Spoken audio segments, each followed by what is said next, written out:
pessoal. Estamos chegando agora aqui na última sessão. Essa última sessão, a gente separou um wrap-up, assim, né, um compilado de alguns assuntos, mas eu vou trazer um assunto ainda da nossa discussão para falar dele do começo ao fim e depois consolidar um pouco do que a gente discutiu em toda essa trilha aqui hoje. Tá? O assunto que a gente vai começar falando aqui é sobre Lifetime Value. E aí, antes de tudo, eu vou me apresentar agora, porque eu estou falando para vocês desde da primeira sessão, ainda não me apresentei, né? Eu sou Leonardo Nares, trabalho na DP6, também tenho alguns papéis aí no mercado como professor, GV, SPM, presidente do Comitê de Métricas do IAB e conselheiro de conteúdo aqui do E-Commerce Brasil e dos fóruns, né, que o E-Commerce Brasil traz aqui para a gente. Então, qualquer coisa relacionada a todos esses assuntos diferentes, né, desde publicidade, estatística e afins, acabo me envolvendo, dá para a gente dar pitaco um pouco em tudo. Tá? É lógico que a gente tem outros especialistas aqui mais dedicados, eu acabo pegando uma visão um pouco mais abrangente aí do assunto.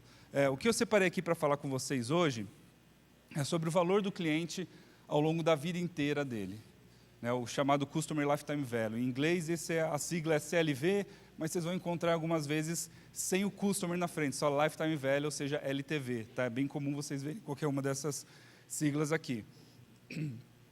Agora, quando a gente está falando disso, por que a gente está estudando o valor de vida do cliente? As teorias mais recentes de avaliação de valor de uma empresa, de um negócio, têm a ver não só com o valor da marca, ou com o valor das máquinas, ou com o valor dos imóveis que a empresa tem, mas principalmente com esse atributo ou esse ativo aqui que a maioria das empresas tem, e algumas cuidam bem e outras nem tanto, que é a sua base de clientes.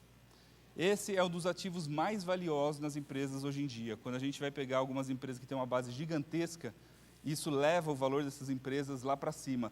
Quando a gente tem uma clientela mais fiel ainda, o valor é ainda maior. É por isso que a gestão moderna tem focado cada vez mais em entender o valor desses clientes e como isso vai trazer retorno para a empresa. E quando a gente está falando disso no nosso dia a dia aqui do varejo, de marketing, de campanhas de mídia, a gente está falando disso não só porque a gente está olhando lá para o valor da empresa, para o valor das ações, ou para o quanto o negócio lá, né, dos investidores e acionistas está rendendo mais, mas sim porque a gente está procurando resultados para a nossa ação, para o nosso dia a dia. E quando a gente começa a procurar resultados para o nosso dia a dia, o que você mais vê logo no começo, né, quando você está estudando ali como otimizar suas campanhas, como implementar suas campanhas, olhe para a sua conversão, não olhe só para a impressão, não olhe só para clique, olhe para quem está comprando. E isso já dá para a gente um bom norte. A gente já começa a olhar para as campanhas de uma maneira um pouco mais pragmática e você já começa a render muito melhor.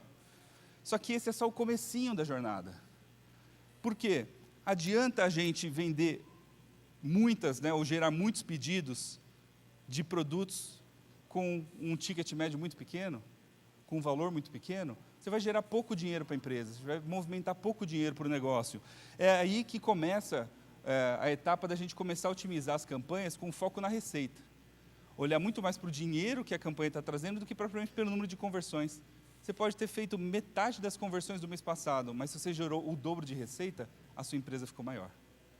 Não é número de pedidos que faz uma empresa, é quanto dinheiro entrou efetivamente. E é aí que a gente já começa a mudar. Alguns negócios já começam a olhar para isso. Ao invés de olhar ali para aquela métrica de conversões, já olha para aquela coluna da direita ali. Nos próprios relatórios de analytics que o Fernando acabou de mostrar aqui, tem uma coluninha do lado de conversões, a receita das conversões. Só de você olhar para aquilo de uma outra forma, você já começa a otimizar o seu negócio um pouquinho melhor. Você já gera mais faturamento com as suas campanhas. Né? Você não fica focado só em gerar mais conversões, mais clientes. Você já começa a olhar para os pedidos dos clientes que têm gerado mais dinheiro para a empresa. Quando a gente vai para o segundo passo, opa, estou apertando sempre o botão errado aqui, né? Com o segundo passo é quando a gente começa a olhar para a margem. E vocês que são do dia a dia do varejo e sabem o desafio de cada uma das suas lojas, do negócio de vocês, sabe o quanto é diferente a margem de cada um dos produtos. Se você é um varejista horizontal que vende vários produtos diferentes, você percebe qual que é a margem de uma cama box e de uma televisão. A televisão, a margem é pequenininha, porque veio da Coreia a especificação, montada em Manaus, distribuída por um, enviada por outro, que vai ser suportada por outro. até chegar no varejo e no cliente, todo mundo já, da cadeia, já tem o seu pedacinho ali de receita gerada, ou seja, já comeu um pouquinho da rentabilidade do varejista final. Quando você está falando de uma cama box, o fabricante lá no Rio Grande do Sul, ele vende direto para a loja daqui e ele usa a matéria-prima que ele compra ali direto na região. Quando você consegue pegar esse produto e vender num mercado que tem um potencial grande de camas box, como em São Paulo, aqui, por exemplo, né, um grande mercado consumidor, você consegue uma margem muito maior. Dos 3% que você conseguiria na televisão, uma cama box você consegue fazer 30%, 40%, dependendo da loja. Ou seja, você preferiria vender uma TV 4K, 55 polegadas, de R$3.000 e ficar com 3% desse valor, ou vender 2 camas box, né, de R$1.000 cada uma e ficar com 30% de cada uma dessas camas box. Ou uma cama box que seja, mas só o 30% já é maior do que a gente vai conseguir lá na televisão. Isso faz a diferença para quanto vai ficar no bolso do varejista e não no bolso de todo mundo que participou. Porque uma coisa é o dinheiro que entra na empresa, mas ele também sai, porque você tem que pagar fornecedor, tem que pagar mídia, tem que pagar todo mundo, tem que pagar campanha, agência, plataforma, tudo mais. Ou seja, quando a gente começa a olhar para o resultado das nossas campanhas pela ótica da margem, você já está olhando para os clientes mais lucrativos e para os produtos mais lucrativos. Isso já te dá um outro norte da sua rentabilidade. Né? Alguém aqui já otimiza hoje por margem nas suas campanhas? Rentabilidade? Essa é a dificuldade. A gente vê pouca gente começando a utilizar. E esse dado pode estar no Google Analytics, pode estar nas suas ferramentas, pode estar, às vezes, nem necessariamente no Google Analytics, mas no seu banco de dados, que você utiliza via Tableau, que você utiliza via outras plataformas para reunir as informações estratégicas para tomar decisão. Agora, esse ainda é o meio do caminho. Por quê? Ideal ainda seria se a gente falasse, ok, eu estou gerando vendas mais rentáveis, com clientes mais lucrativos, só que tem alguns clientes que compraram esse ano, porque eu fiz uma mega promoção na Black Friday, e compraram a rodo. Pegaram todos os meus melhores descontos e encheram, né, o saco do Papai Noel para distribuir no Natal depois. Só que esse cliente provavelmente não vai comprar nada na sequência do ano. Ou pode comprar, mas a gente tem que entender qual que é o valor dele. É por isso que a gente chega nesse nível agora de entender quais são os clientes mais lucrativos por mais tempo. É aí que a gente quer atingir. Eu posso vender menos, mas gerar mais receita? Eu posso vender menos, né, e gerar mais margem? Eu posso vender menos e gerar mais lucratividade por mais tempo? Esse é o objetivo. Aí que a gente começa a olhar os nossos números e os nossos dados e a otimização de campanha do lado mais de negócios, e não só do lado do que a gente está fazendo em mídia e marketing automático no dia a dia. Como é que a gente calcula isso? Para calcular o valor de um cliente, a teoria é bem simples, né? Porque se você quer saber o quanto vale um cliente, é só você somar todo o dinheiro que ele já te deu ao longo da vida. Se alguém anotasse, se os varejistas anotassem num caderninho tudo que cada um dos clientes já comprou ao longo da vida, você tem ali um histórico de tudo que vale aquele cliente. Né? Você sabe isso até a posteriori, porque você está medindo depois que ele já comprou. Né? Você sabe o histórico dele, o quanto ele vale. Isso você pode fazer em várias empresas. Se você é uma empresa, por exemplo, de assinaturas, né, como uma telecom que vende serviço de telefonia, você tem contratos. Quando você é um varejista, você tem, né, os pedidos ali. Você tem as compras feitas individualmente. Você tem como acumular todas essas informações e gerar o valor do cliente. Só que o quanto vale aquele cliente, não só no passado, que é o que a gente falou no posterior, que é o que você anotou, você tem que olhar também para quanto vale aquele cliente no presente e no futuro.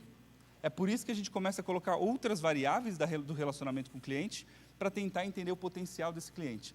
Existe uma análise que é bem padrão, já existe há algumas décadas na área de CRM, que é o conceito de RFV ou RFM. RFM, porque a gente está falando em inglês, quando vai para o português, ele transforma o M aqui para V, para traduzir para valor. Tá? Que nada mais é do que juntar 3 variáveis relativos à classificação de cada cliente. A primeira é recência. Há quanto tempo atrás esse cliente comprou? Porque se você tem um cliente que não compra com você há 2 anos, provavelmente esse cliente hibernou, né? que é o que a gente chama no relacionamento. Ele já deixou de comprar com você, você só não sabe, está na sua base porque você acha que ele é seu cliente ainda. Ele já foi para churn, né? A frequência é outra variável importante. De quanto em quanto tempo ele compra no seu varejo. Né? Quantas compras ele faz nos últimos meses, nas últimas semanas e por aí vai.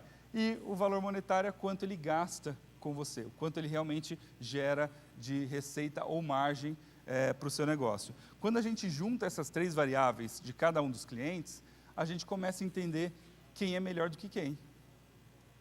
Aqueles programas de cliente ouro, cliente prata, programas de relacionamento e afins, eles são feitos para escolher esses melhores clientes. Por que eles querem que você volte sempre na loja? Né? Por que a gente estruturaria um programa de fidelização? Para fazer com que as pessoas voltem na loja, comprem mais e comprem os melhores produtos, né, que dê para a gente a melhor margem. Para fazer isso de uma forma mais geral, para calcular de uma visão geral, a gente pode usar fórmulas muito básicas. Esse aqui é um estudo de caso que está no site lá do Kissmetrics, tá? Kissmetrics, esse logozinho aqui, se vocês procurarem, vocês vão achar esse case da Starbucks. É bem simples, é só para demonstrar o cálculo de lifetime value. E eu uso bem didaticamente aqui, justamente para mostrar o quanto isso pode valer, né, para um determinado negócio. Então, um jeito simples de calcular o quanto vale o cliente é aquele que a gente falou de anotar no caderninho. Quantas vezes o seu cliente comprou ao longo da vida? Se a gente fosse extrapolar, tentar prever quanto vale o cliente de uma empresa igual ao Starbucks. Imagina que o cliente de uma empresa igual ao Starbucks, ele compra por semana $24, isso aqui é um case americano, né? Então a gente está usando aqui em dólares, $24 por semana de itens do Starbucks. Porque, em média, 4 vezes por semana que um cliente americano fiel do Starbucks vai, e ele gasta ali, em média, $5 mais ou menos, 5 e tanto, no final vira $24. Considerando 52 semanas no ano e 20 anos a fidelização de um cliente Starbucks, né, tudo isso são dados que vieram, vocês podem ver no case lá em detalhe, dados públicos que vieram de estudos em relação à base de clientes Starbucks. Tá? Você pode chegar num cálculo simples de que um cliente Starbucks vale, ao longo da vida dele inteira, $25 mil. Muda de percepção em relação àquele cliente que está chegando no caixa, né? Quando aquele cliente que está chegando no caixa pega o frappuccino e ali, ó, suadinho, ele escorrega da mão, estatela ali no chão, derrama tudo, o que o atendente do Starbucks vai fazer? Dá outro. Ele nem questiona, ele fala, perdão, né, escorregou, toma aqui, toma outro. Por quê? Você acha que ele vai arriscar deixar esse cara aqui, esse dinheiro aqui triste? Ele não vai. É por isso também que as empresas de telefonia oferecem você ir para aquele... Espera aí que eu vou te transferir para a área de relacionamento, né? Quando você fala que vai cancelar. Porque a área de relacionamento faz todos esses cálculos aqui e avalia quanto você vale. Considerando que esse cara gasta tanto, que a frequência dele é tanto, que ele já me deu esse problema, que ele já ficou sem pagar aqui esse mês, que ele paga em dia ali. Analisa tudo isso e chega a conta e fala, esse cara vale para mim R$50 mil ou R$100 mil. Se ele ameaçar sair, vale eu dar para ele um iPhone, oferecer para ele um plano melhor, um preço, uma faixa, né, uma rentabilidade ali melhor da telefonia dele? Vale oferecer um celular mais simples ou mais emperiquitado ali, né? Alguns já fizeram esse teste e não receberam nada, né? Eu já fiz esse teste no passado, falei, quero sair, a pessoa falou, então tá bom, pode sair.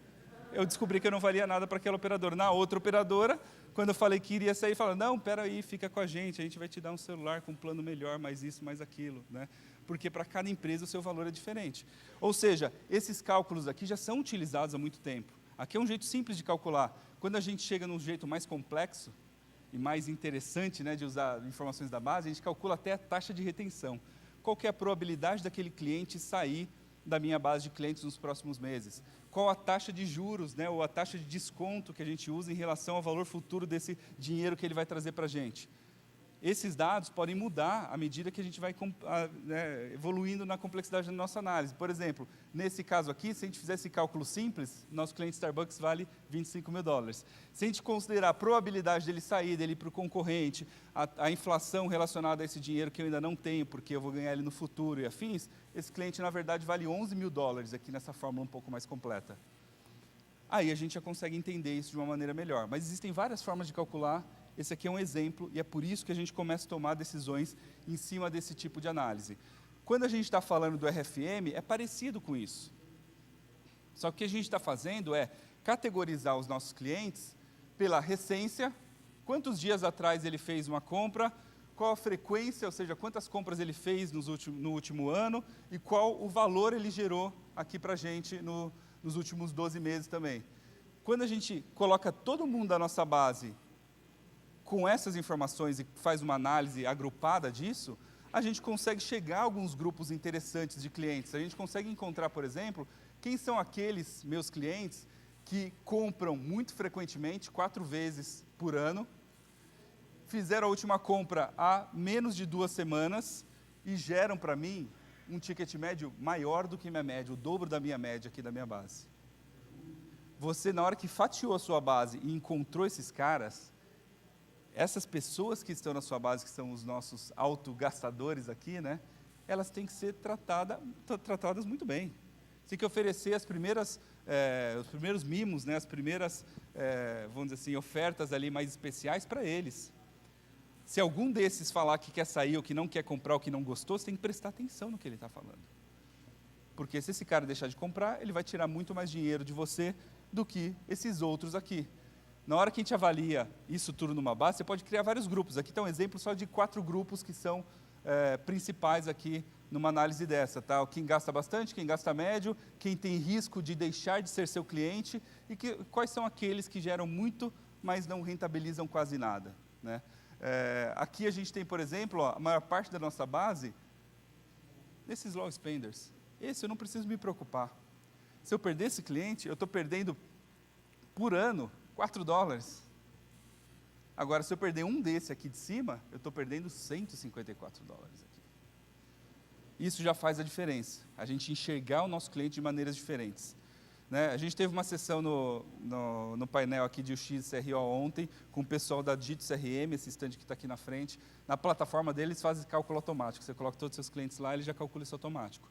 Se você está no Google Analytics também, toda a sua plataforma é digital, todas as suas vendas acontecem só no digital, você consegue configurar o relatório de Lifetime Value dentro do Google Analytics e ele acumula todo o valor de todas as compras ali também num valor desse para você também fazer análise desse tipo.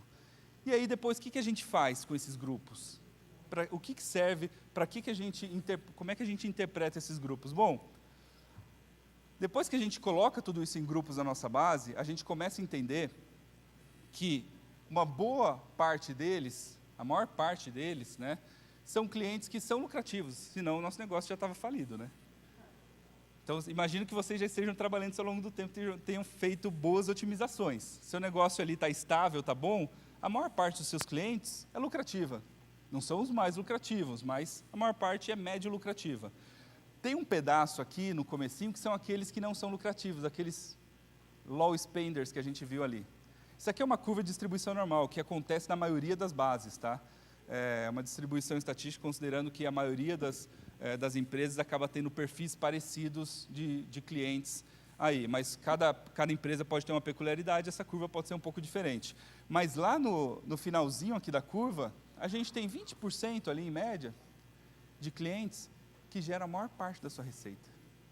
Em algumas empresas, a gente chega a fazer uma análise dessa, né, ou a empresa já tem uma análise dessa, e na hora que você pergunta, tá bom, qual que é, né, o seu público melhor, seu público ouro aí? Aí eles falam, olha, 10% da minha base gera metade da minha receita. Olha a importância que isso tem. Esses caras a gente tem que trabalhar muito bem. Para esses caras, eu posso gastar mais com mídia, eu posso fazer um formato mais premium, eu posso oferecer um bônus melhor, posso convidar ele para um evento, porque mesmo que eu gaste dinheiro com ele, ele vai me retornar uma margem ainda maior. Para outros, se você der um adesivo que seja, uma caneta que seja, você já entrou no prejuízo com aquele cliente, porque ele comprou muito pouco de você, ou um produto com pouca margem. Né? E aí o que a gente faz com essas informações, agora que a gente descobriu o que resultados, né, a gente tem para cada cliente? A gente pode otimizar para cada um dos grupos segmentados. Aí fica muito interessante, muito importante. Né? Então, por exemplo, otimizar custo de aquisição. Eu vou gastar, né, com um parceiro de mídia, com um afiliado, um custo por aquisição de 5, 10, 15, 100, 200 reais? Depende.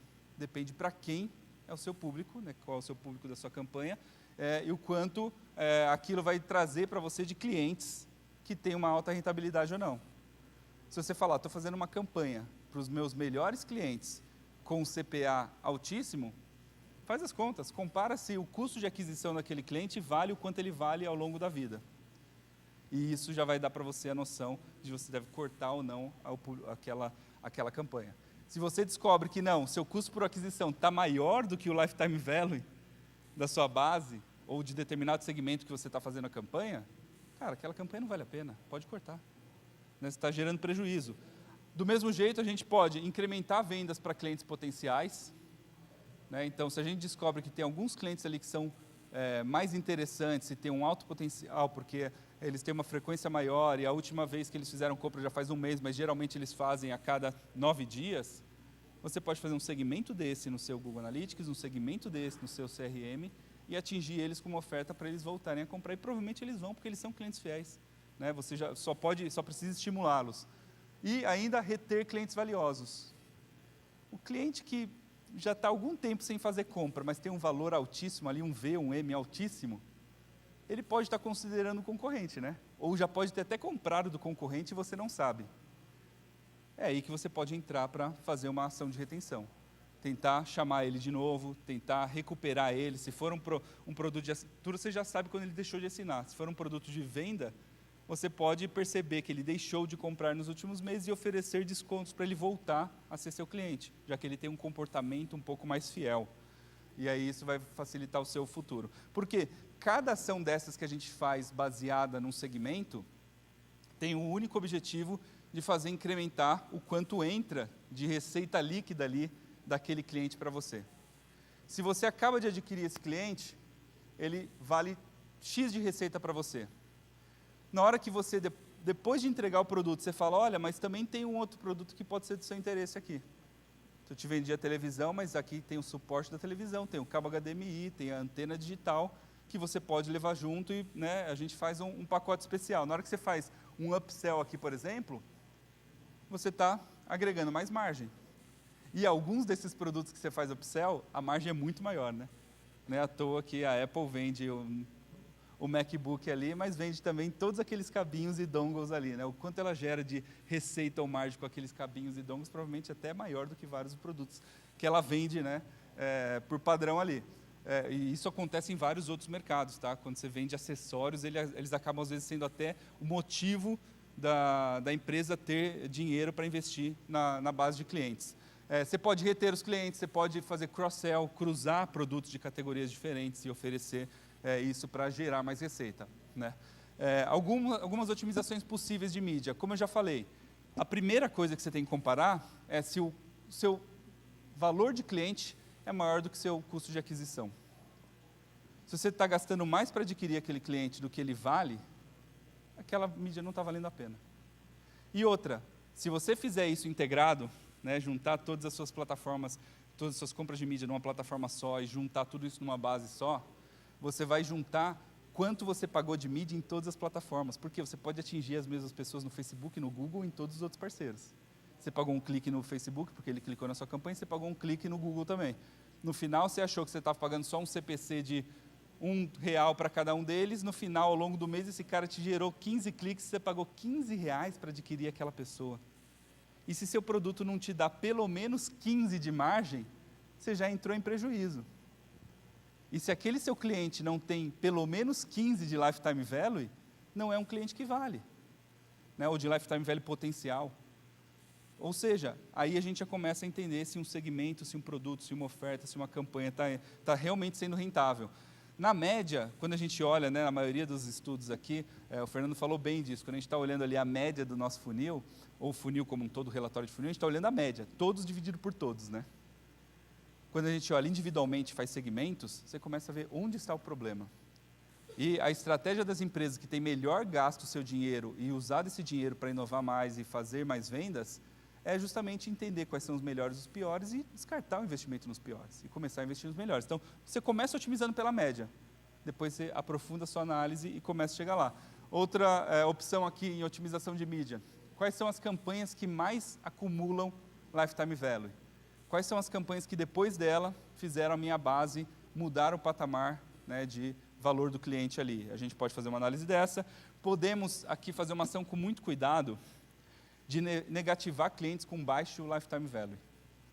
Se você tem clientes que vão ter um potencial de gerar lucro para você pequeno, você pode colocar numa lista ali negra, né, publicar nas suas plataformas de mídia e falar: negative essa audiência em todas as minhas campanhas. Eu não quero vender para esses caras. Eu não quero vender para essas pessoas que me dão pouco lucro.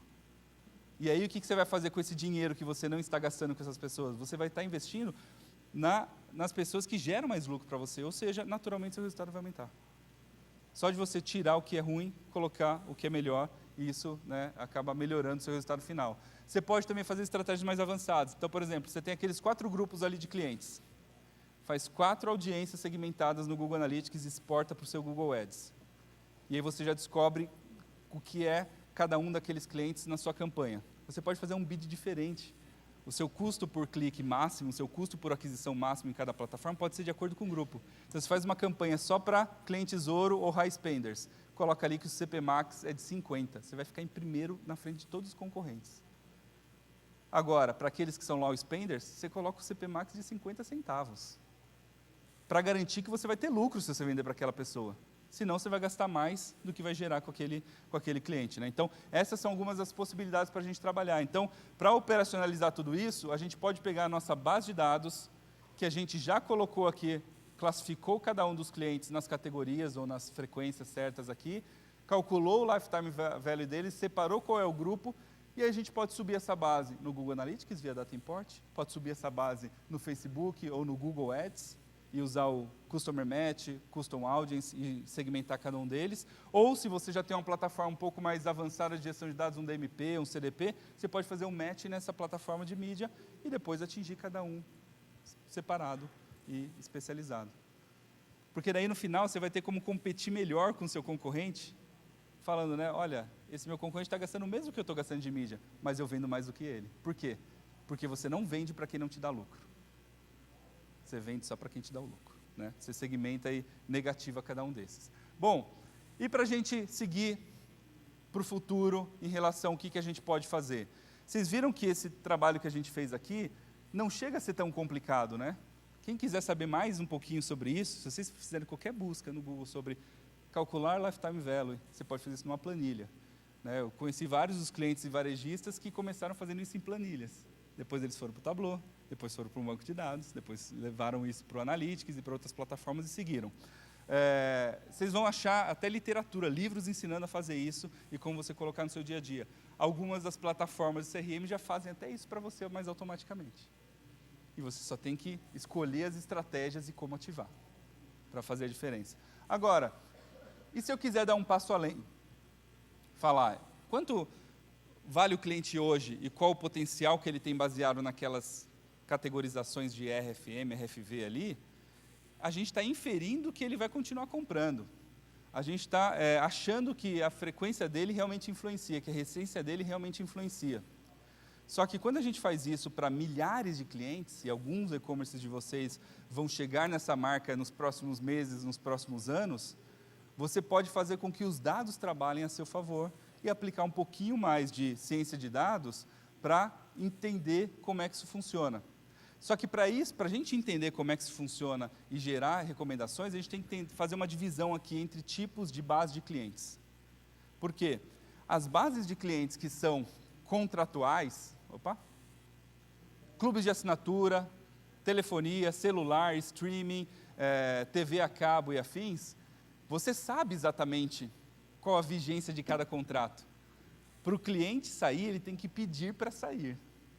E às vezes vai encontrar muita resistência, né? Às vezes não é tão fácil de cancelar o que a gente quer de planos aí, vai ficar cada vez mais fácil. Mas ainda não é tão fácil. Só que esse valor do cliente é garantido e gerenciável. A gente avalia quanto desses clientes pedem para cancelar, faz uma média daquilo, calcula qual a base que vai ter até o próximo ano, e isso a gente vai mantendo ali, né, como uma base tradicional. Quando a gente está falando do varejo, o varejo entra numa outra categoria aqui, de negócios não contratuais. Você não paga para ser cliente do varejista né, ao longo do ano inteiro. A não ser que você comece a ter uma oferta tipo Amazon Prime, né, ou esses clubes que a gente tem de compras diferentes, ou clubes de fretes e afins. É por isso que eles estão indo para programas desses. Mas o varejo tradicional, que não tem, né, um programa desse como Amazon Prime, ele é não contratual. Isso significa que o valor do cliente é incerto. Ele pode ter comprado hoje, mas vai comprar quando de novo? Não sei, quando ele voltar à loja. Ninguém vai obrigar ele a voltar na loja se ele não quiser, né? Ou seja, aqui é mais difícil a gente calcular o valor do cliente. Aqui, quando a gente começa a colocar RFV na nossa planilha, a gente está realmente meio que colocando ele numa possibilidade dele realmente comprar ali e talvez não seja tão precisa, né? Agora, imagina que vocês estão no melhor dos mundos, porque vocês estão falando do varejo digital. Imagina o que era fazer isso no varejo físico. Hoje as pessoas se logam para fazer compra no varejo, né? Obrigatoriamente elas têm que colocar um e-mail, telefone, um CPF, alguma coisa para fazer compra. Imagina fazer uma análise dessa para uma loja física, que a pessoa não faz nem cadastro. Ela chega, passa o cartão, compra e vai embora. As empresas um pouquinho mais adiantadas isso, né, nas últimas décadas, fizeram o quê? Começaram a coletar os identificadores de cartão de crédito para deduplicar as pessoas. Começaram a oferecer clube de recompensa. Você quer fazer a compra com Pão de Açúcar Mais? Pão de Açúcar Mais tem quantos anos? Mais de 15 anos já, né? Estão fazendo isso há um bom tempo para, além de gerenciar a base de clientes, conseguir calcular o valor do cliente de uma maneira diferente. Quando a gente está falando do e-commerce, do varejo digital, já é um pouco mais fácil. Ele é não contratual, mas a gente tem uma identificação que permite a gente fazer algumas coisas. Só que ainda assim, a gente tem essa questão do comportamento do cliente ser incerto. Ele pode comprar hoje e não comprar amanhã, né? E não tem nada, um contrato que obriga ele a voltar. Quando a gente tem esse cenário, a gente pode incorrer em alguns erros de análise. Por quê? Em jornadas que aparentemente parecem a mesma coisa, quando a gente olha as medidas mais descritivas padrões, elas podem significar clientes muito diferentes. Por exemplo, né, esse cliente aqui, ele compra, quase que de mês em mês. Comprou 25, 20, 30 ali. Esse outro cliente aqui embaixo, ele comprou, quase que no dia seguinte e faz muito tempo que ele não compra mais. Se a gente fizesse um corte hoje, né, qual que é a probabilidade do cliente de cima ter abandonado a relação com o seu varejo ou com a marca?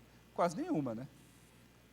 Ou muito baixa. A probabilidade dele não comprar nesse próximo período é baixa porque está mostrando que ele tem comprado regularmente. E a última compra é até maior do que as demais. Agora, esse de baixo aqui, apesar de você ter somado todo o valor que ele já te deu e esse valor ter dado o mesmo entre os dois, o de baixo parece que já desistiu, parece que já não é mais seu cliente. Probabilisticamente falando, né, ou provavelmente falando aqui, quando a gente olha esse padrão. É aí que está o problema das relações não contratuais. Se a gente só somar aqui os valores, igual a gente falou naquele jeito mais padrão de calcular o lifetime value, esses dois são iguais. Recência e frequência vão ser levemente diferentes. Dependendo da janela que a gente está falando, é mês, é dia, semana aqui, eles podem se encaixar na mesma categoria ou categorias diferentes. E aí que a gente tem que usar um pouquinho mais de data science para chegar lá. Existem alguns modelos de machine learning, data science, já focados para isso. Tá? Alguns não chegam nem a ser machine learning, é estatística simples, só que você usa um jeito de agrupar e de calcular isso que já te dá um benefício muito grande, como ciência de dados, mineração de dados aqui. E esses modelos, né, são chamados geralmente de Pareto NBD. Tem duas bibliotecas bem interessantes, para quem já é da área mais técnica, né, já que a gente está falando de um perfil aqui de Tech and Data. Em R, quem gosta do R, Buy Till You Die. Olha o nome do pacote, né? Compre até morrer. E o outro, em Python, chamado Lifetimes, que é para calcular valor, Lifetime Values mesmo.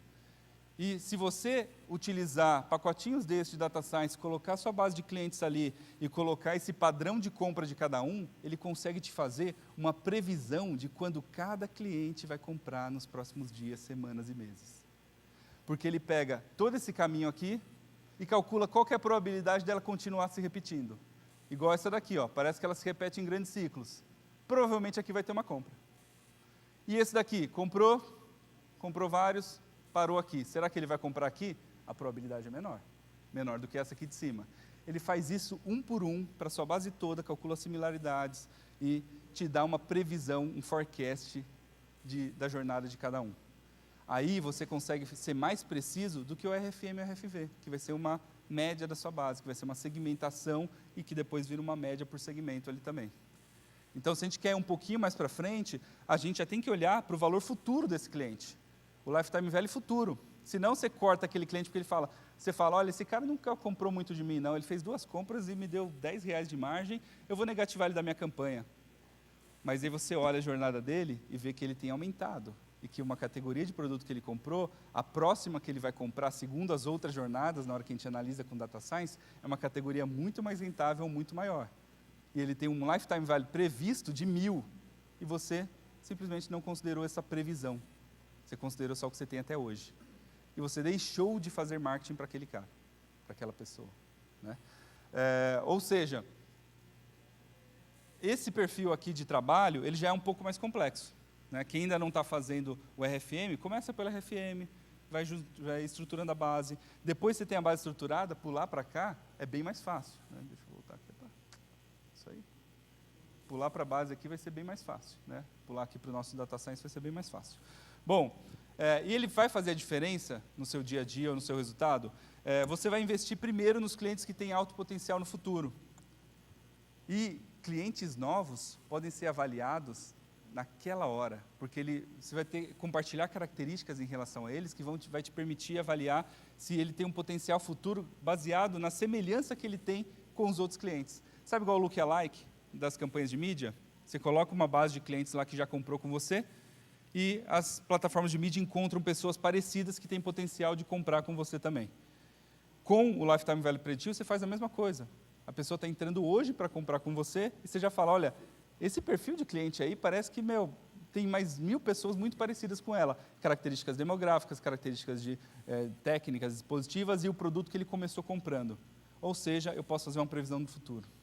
E aí eu vou saber muito mais do cliente que acabou de virar cliente do que eu saberia só acumulando quando ele comprou. Uma compra de R$10 pode não significar nada, mas esses R$1.000 para o futuro vão significar bastante coisa. Né? Então, basicamente é isso. Se eu fosse resumir para vocês, nessas 3 caixinhas aqui, a gente começa falando de RFM, de CLV, de segmentos e grupos. A gente fala de ações que são necessárias para você render com isso, com otimização de campanhas, negativar listas, otimizar, reter clientes.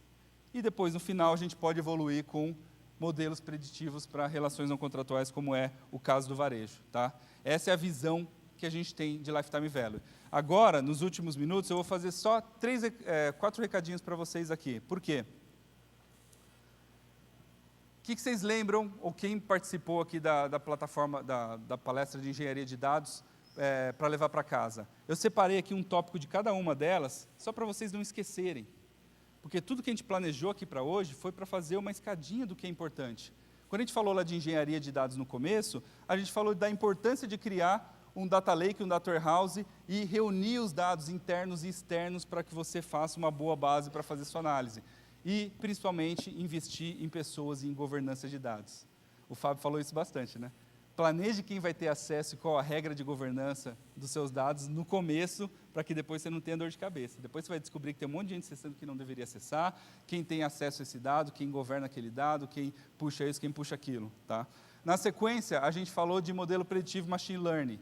E, apesar do final ter ido muito para o lado mais técnico, né, que é muito mais a ciência de dados ali por baixo, que é muito interessante, vocês já perceberam que o começo é definir o problema, definir o que eu quero otimizar. Eu quero fazer um sistema de recomendação, eu quero encontrar um jeito melhor de distribuir orçamento de mídia, eu quero encontrar o melhor momento para atingir meu cliente. Na hora que você define esse problema, é metade do caminho.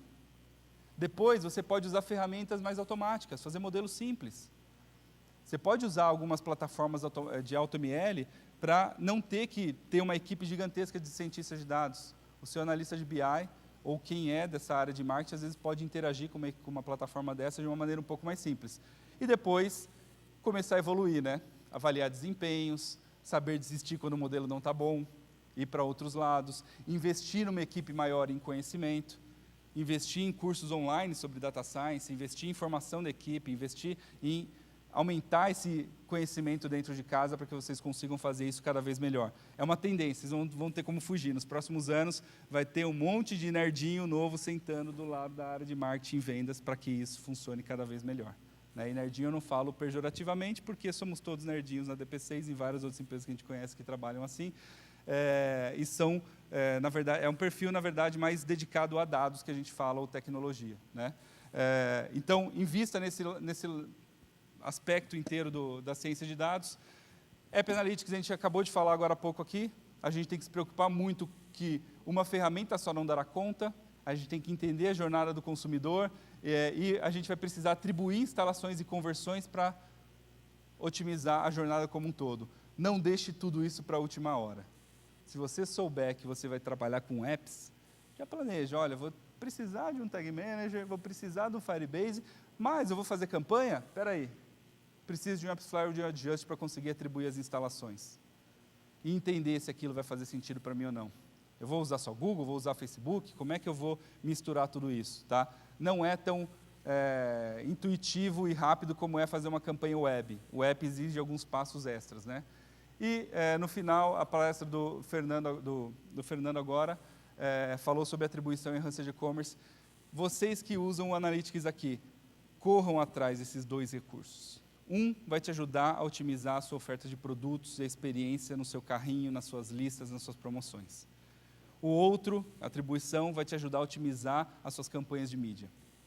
Não são recursos, né, de outro mundo, eles só precisam de um pouquinho mais de dedicação para você implementar e depois colocar isso no seu dia a dia e vocês vão ver que vocês vão estar em outro passo. Aí, numa outra sessão que a gente faça aqui, no Ads Performance de 2020, né, a gente pergunta quantos aqui já usam Enhanced E-Commerce? Né? Hopefully, todo mundo vai levantar a mão aqui para a gente ir para outras discussões e levantar outras premissas aqui para a gente ir para uma discussão de outros passos, tá bom? E no Lifetime Value, eu não vou repetir tudo aqui, porque a gente já falou desses passos, invista no Lifetime Value à medida que você tiver já as bases bem feitas e começar a enxergar o seu consumidor de uma maneira um pouco mais completa. Tá? Não deixe isso para depois. Vocês vão ter depois acesso a vários materiais desses. Eu fiz esse compilado para vocês reunirem tudo isso aqui. Alguns pularam de trilhas diferentes e é bom que a gente junte todo esse conhecimento e repasse. Tá? Alguém tem alguma pergunta final? Acho que a gente vai ter...